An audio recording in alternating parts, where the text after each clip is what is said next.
The City of Murfreesboro Planning Department held a public informational meeting on the proposed future land use map update.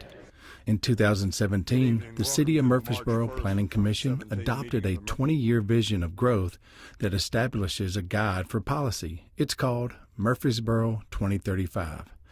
These updates to the map take place in Chapter 4, Land Use. The updates are proposed to better capture the anticipated growth patterns and vision for the City of Murfreesboro.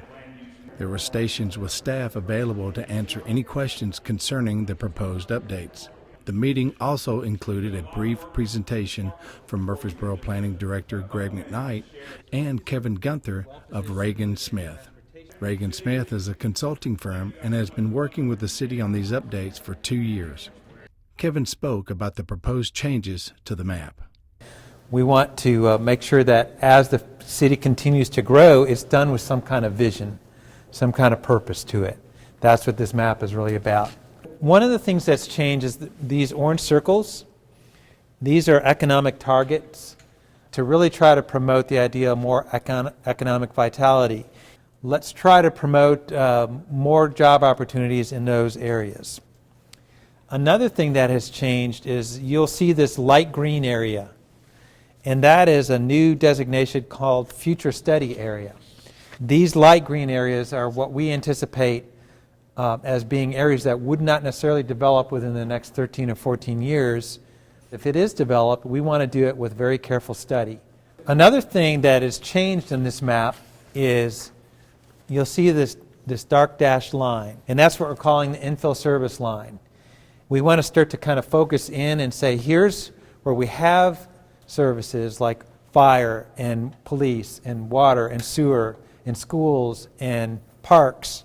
So we want to make sure that those areas continue to grow and fill in without just kind of extending out forever. So some of the land use categories are new, but there's one that I'm going to talk about that's been existing that's slightly changed, and that's called auto-urban. It's this darker orange color that you'll see here, and that's a residential land use district. And what we wanted to do was allow for single family and for attached residential like townhomes and duplexes.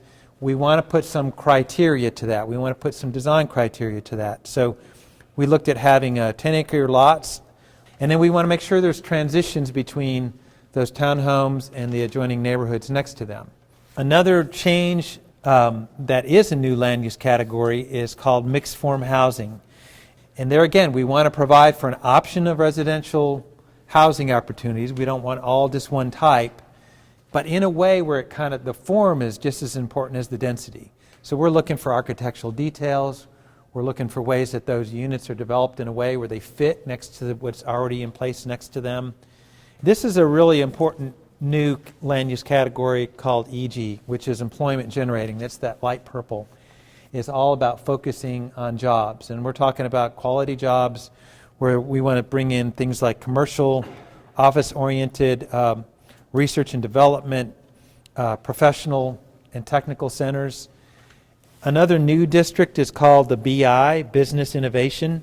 It's similar to EG in that it's generated to try to create really high quality jobs in Murfreesboro, but it doesn't allow residential. So this is more like that incubation space for research and development, vocational training centers, high-tech manufacturing.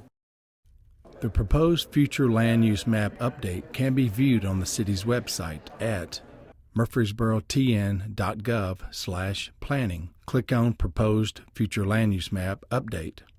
The changes will be proposed to the Murfreesboro Planning Commission on Wednesday, March 16th, 1 p.m. at Murfreesboro City Hall. If it passes, the Planning Commission's recommendation will be sent to the Murfreesboro City Council.